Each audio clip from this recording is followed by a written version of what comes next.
What's up, YouTube? Welcome back to the channel. My name is Brian. As promised in the last episode, I said I was going to have another poker player on the vlog. So this is him. His name's Jason. Hey everyone, I play in a lot of the games around the Detroit area with Brian.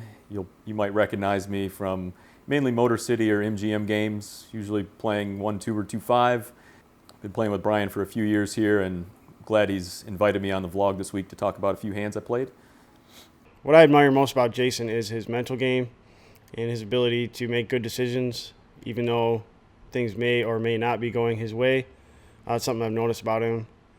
He seems very unaffected by bad beats or bad runouts.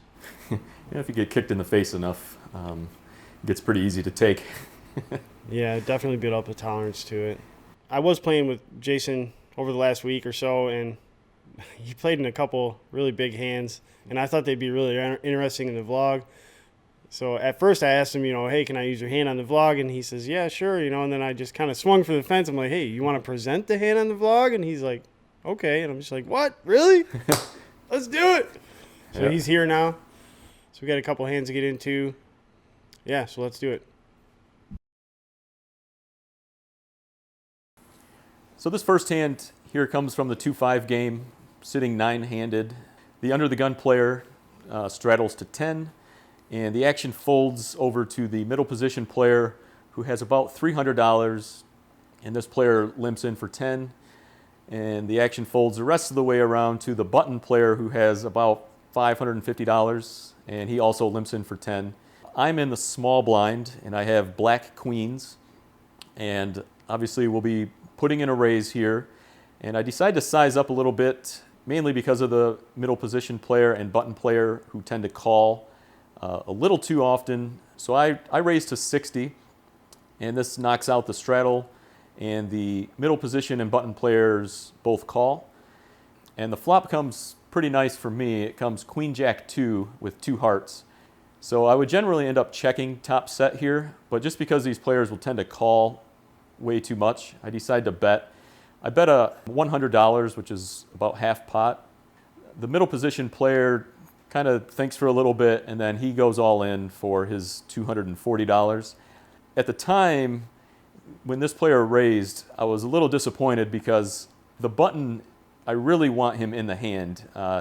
He's had several drinks, his chips are scattered.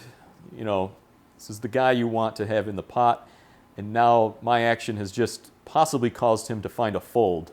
But since I'm lucky, he calls. Takes him a while to find all the chips to call because he's got them, his stacks are mixed and he's got chips all over the place.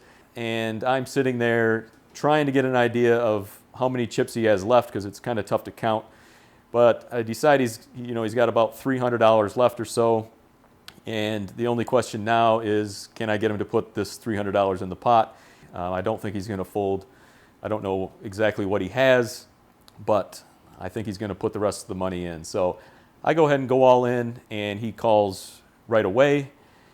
And we're just going to hold on for dear life here. So the turn brings a very nice card. It becomes a jack of spades. And then the river brings a king, an offsuit king.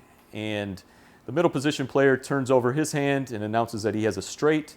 He has ace-10 of clubs. The button player, who was actually fairly excited on the turn when the jack rolled off, which I thought I was excited myself, but he was audibly excited. He's trying to turn his cards over. He's kind of having a hard time, and he finally flips them over and shows us the bad news. He's got the quad jacks. A heartbreaking hand here, but very nice hand by him.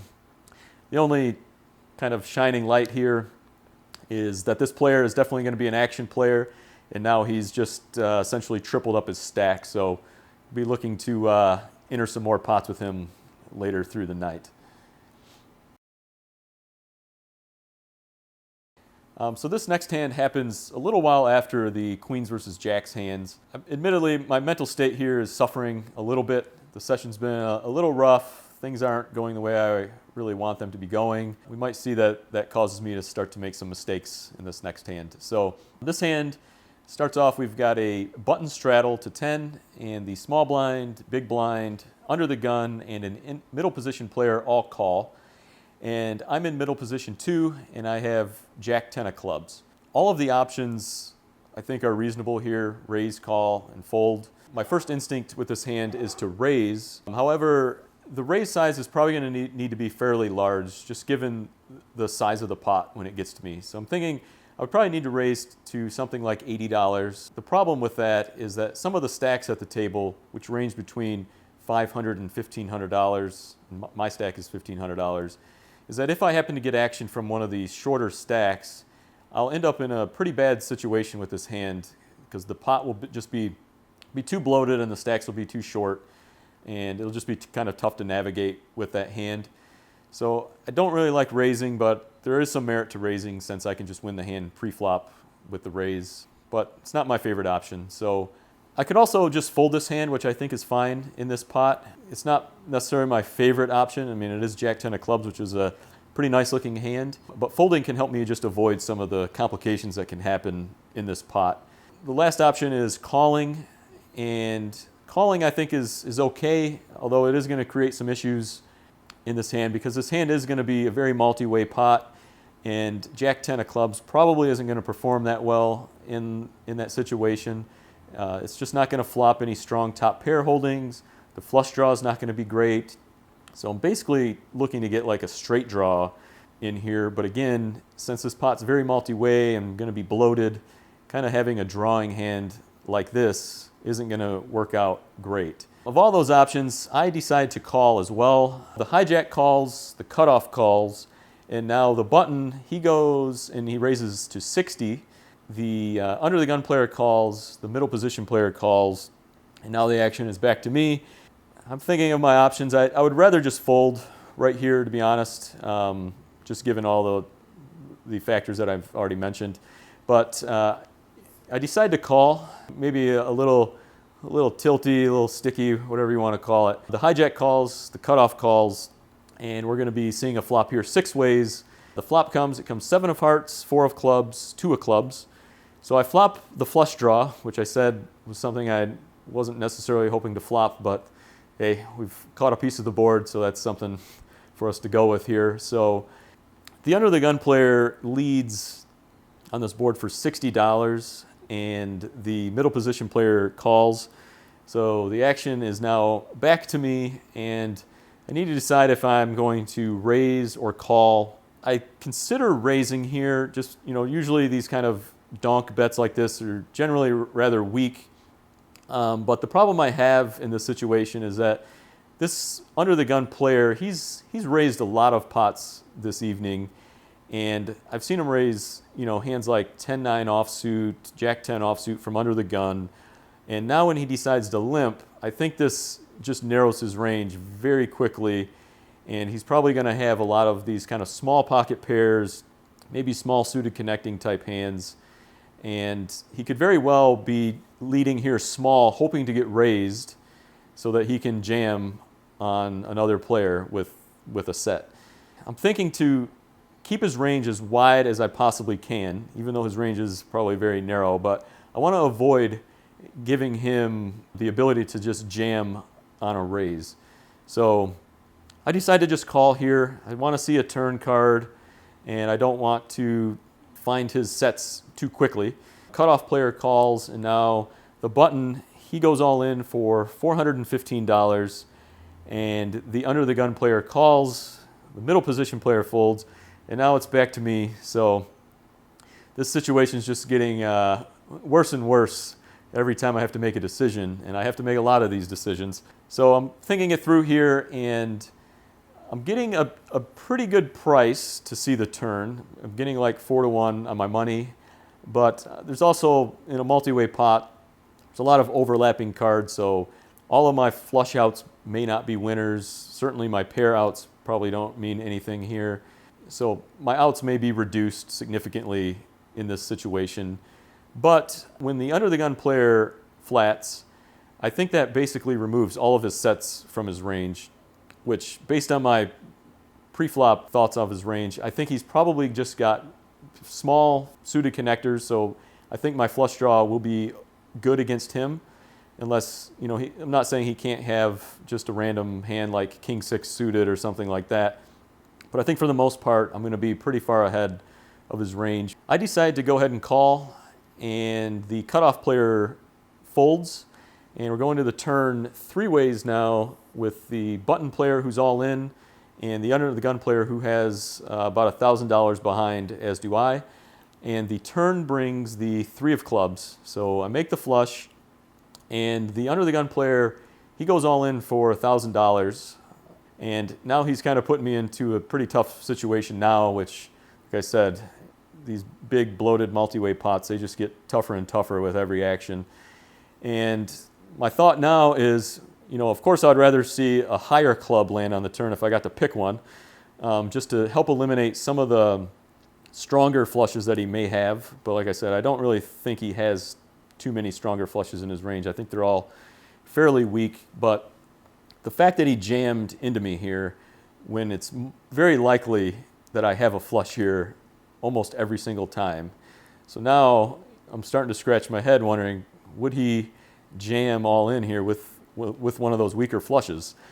And I kind of think it through for a while, think back through the action, and just decide that given the price laid to me here of 2.5 to 3 to 1, and the assessment that I have of his range up until this point, that I'm going to have to call, and I might lose, I might win, and I think I'm going to win more often than not. But so I call, and the river bricks out, and he announces that he has a flush, but he doesn't seem too confident about it, which is great news for me.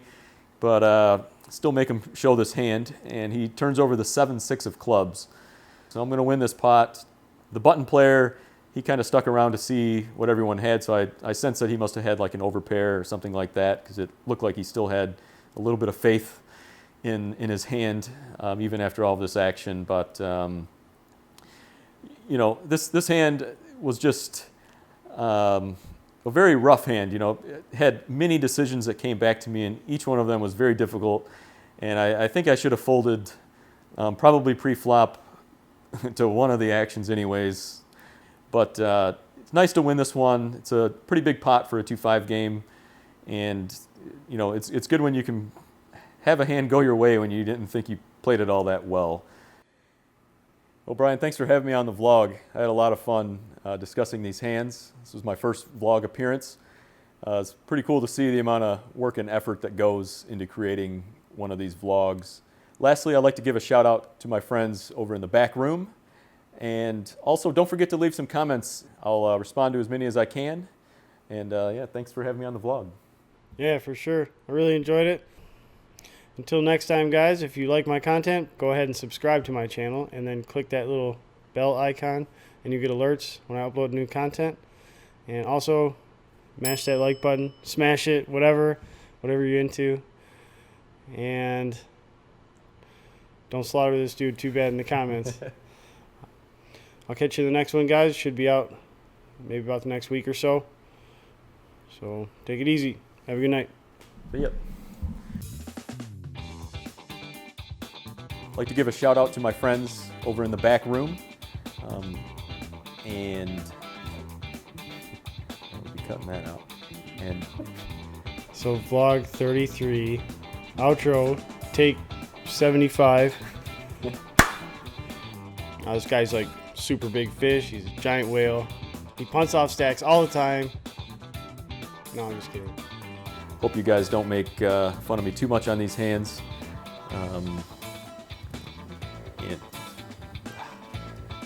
Let's just fucking do another one. I didn't like my part.